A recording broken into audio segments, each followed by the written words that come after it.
अस्सलाम अलैकुम। आप सबको रमजान बहुत बहुत मुबारक हो। रमजान में इफ्तार की दावत में शामिल होना मेरी एक आदत सी बन गई है। इससे मुझे बहुत खुशी और संतोष मिलता है।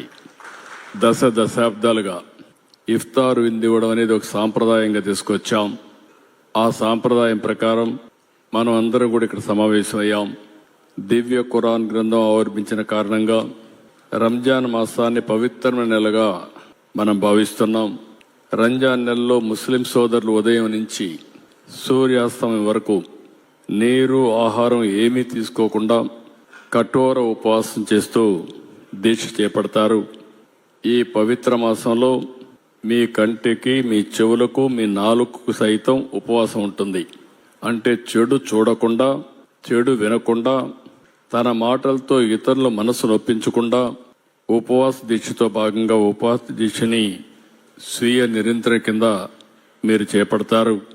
అంటే మిమ్మల్ని అందరినీ చూస్తే ఎంత దీక్షతో చేస్తారంటే అలాంటి మిమ్మల్ని మరొక్కసారి మనస్ఫూర్తిగా అభినందిస్తున్నా.